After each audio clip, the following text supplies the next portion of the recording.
I welcome you all with my love and respect. Let's understand the word Atma Spurana. Literally translated, the word means flowering of yourself. Atma means the self, higher self. Spurana means flowering, overflowing.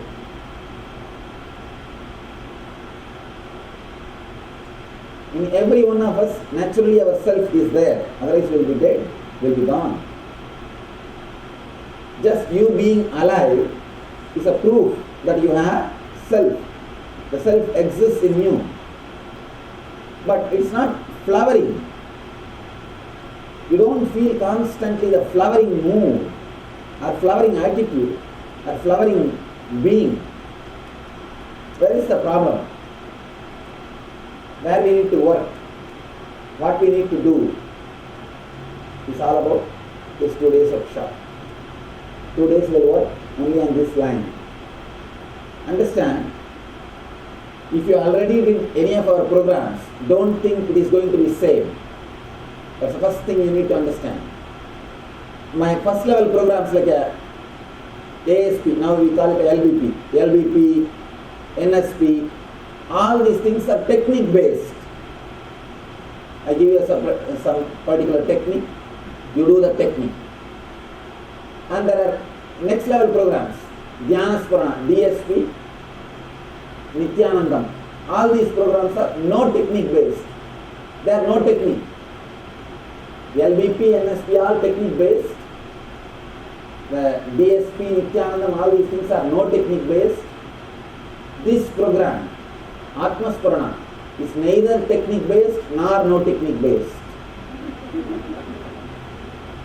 It is called process. Process means we will be doing few things.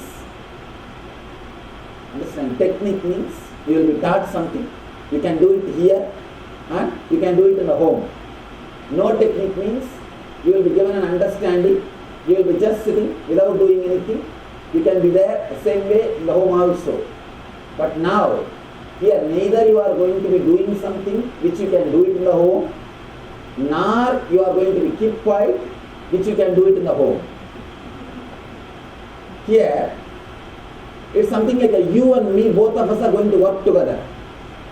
It is called process. In Sanskrit we call it Upanishad. Understand? In Sanskrit we call that Upanishad. All our Vedic traditional scriptures, the cream is called Upanishad. Cream is called Upanishad. Literally the word means sitting with the master. That is what the word means. Sitting with the master. Process means you and me, both of us are going to work together. It is not technique because you can't go to your home and practice the same which you learned here. You can't practice. If you practice, not only there won't be effort, there will be side effect. So no practicing. You can't practice. Second thing, it is not no technique also because you are going to do something now. It is not technique because you can't go back to your home and practice. It is not no technique because you are going to do something now. Means both of us are going to work together. It will be like a cooking, boiling. In Sanskrit we have the word called Siddha. The word Siddha has got two meanings.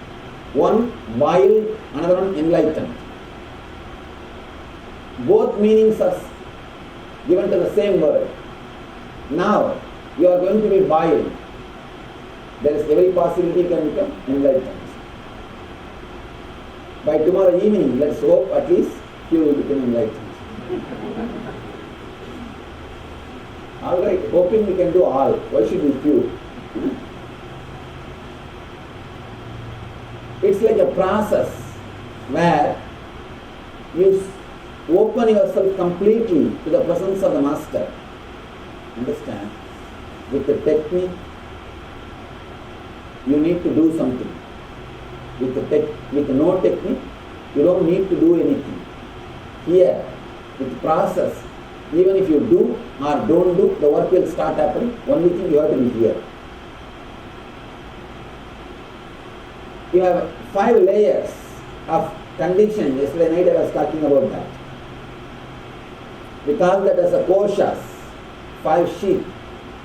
Do not think this is like NSP 7 layer. No. In NSP, Nithyananda Spurana, we work on the engrams, samskaras engraved on the layers. Here, we are directly working on the layer itself. In NSP, we were working on the painting on the canvas floor. There was a canvas floor. There was a painting. We were cleaning, doing little touch-up or correcting or wiping. Now, we are washing the very cloth itself.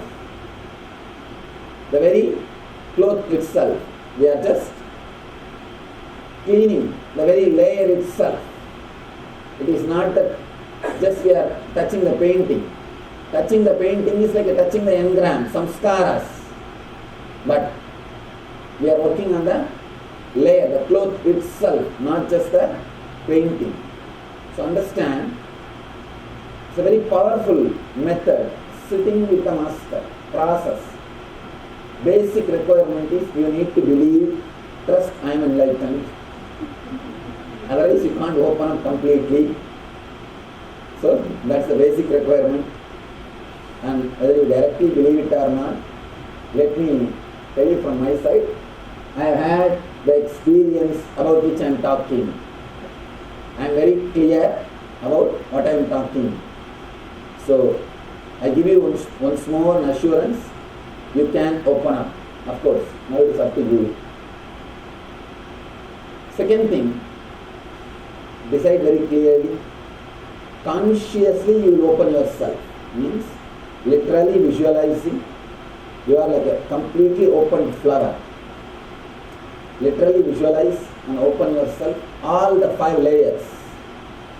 All the 5 layers. You don't have to talk verbally. Talking does not mean opening up. Understand? I am not asking you to confess. No. Confession is a cunning technique to keep people under slavery. No, it's a very cunning technique. Once you confess, you can't go out of his fold.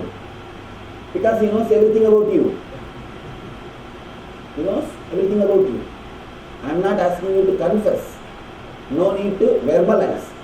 But release the thoughts, thought pattern. Open your thought pattern. Let it be dissolved. Let it disappear. So confession is a very cunning method. Practiced from ages. Keep people under control. It's a very subtle cunning method. And people also start enjoying when you listen to others' personal life. But really, it's got some subtle joy. Why do you think we go on talk about so many things about others? There is a joy when you talk about others' private life, especially others don't know. Many people don't know, only I know little bit. That kind of a thing. And if you add little masala here, there, and if you are sure that nobody can verify or refer to the person, you can start doing. It's just a fun. It's like enjoying the memory that others are doing something which you can't do, which you always want to do, but which you can't do in public. When you think that others are, when you imagine or think that others may be doing, suspecting, then you start talking about it. So really, it gives a sort of a juicy feeling. What to do? Mind is always sad. Just tries to get some material, some good stuff. No, not good stuff, bad stuff. The same mentality only is, with that mentality only the confession idea is created. So, I am not asking you to confess, no. I am not asking you to talk, no. I am not asking you to tell, no. Just open up, release those thought patterns so that it can be erased once for all. It can be erased once for all. It can be healed. It can be cleaned. The koshas, kosha means the sheet, layers. which you have can be cleaned. This program is directly based on a great Upanishad, great scripture called Taittiriya Upanishad. Taittiriya Upanishad is one of the important books from the Vedic tradition in which the method or the process for enlightenment is described. Now we are going to unfold that Upanishad. We are going to work on that Upanishad step by step. It's a whole 2 days program where you will be going through the process. Be very clear. If you have any program tomorrow or by evening, you may have to leave off. Never take up this program. No.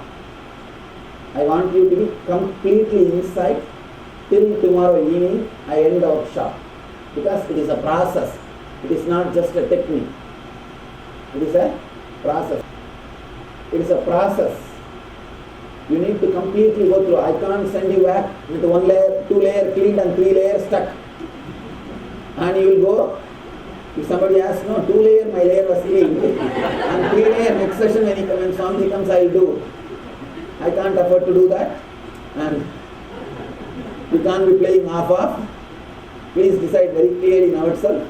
Till tomorrow evening, you need to be here completely. You need to be here fully involved. The process means adding something to you and taking something away from you. That is what is the process. Adding something to you which is you. Taking away something from you which is not you. And during this process, during this work, I constantly create the heat or I boil the whole thing by my presence. It's practically like cooking. Adding something, removing something and side by side boiling it. So that the whole process is completed. Whatever has to happen, happens completely. Whatever has to happen, happens in its full form. Just enjoy the scene. Don't go on wasting your time in clicking. Why people click, They can't enjoy the present moment. They can keep that memory. They can enjoy only the memories. They can't enjoy the stuff itself. They become so cerebral, they can enjoy only the memory. So anything they make into memory. Actually, when they are in some good spot, they can't see it and enjoy. They can only take photograph with a big smile, post smile, and later on, in those days, when we went to Alaska, all of us were so happy, just look. But actually, we trace back the memory. When they were there on the spot itself, they never had joy. They were not enjoying. Even the smiling, the cameraman was shouting, smile please. And then they opened their mouth. We have become so dead. We enjoy only the past memories, not the reality. Now at least for 2 days, enjoy the reality. No need for past or no need to make it as a memory. We were working and living with 2 identities. One we show to the outer world, the other one we show to your inner world. Now for this next 2 days, just I want you to understand, both the identity does not have big hold on you. It is just your cooperation. See, these 2 identities are only giving you all suffering. Your 100% suffering is given by them. And you add little bit and make it 120%. All your sufferings are from these 2 identities. I always tell people that. Good listener. Person who is meditating and listening. Good listener means what? He is thinking of something else. I designed this body especially to do my job, my mission. That is why does not ask food, does not ask sleep, nothing. Just runs. All it needs is 1 or 2 of my instruction. I do this over. Somehow, even I never expected that so many years constantly I will be working so long. Already 4.5 years. Now we are going to have the 5th anniversary of our mission this January 1st, coming January. 4.5 years, 4,700 hours I have spoken. We have recorded DVD of 4,700 hours and 1,700 homes I have visited, 1.2 million disciples initiated, 200 books have been authored, 30 temples have been erected, and 78 ashrams have been built. 1,000 centers are running.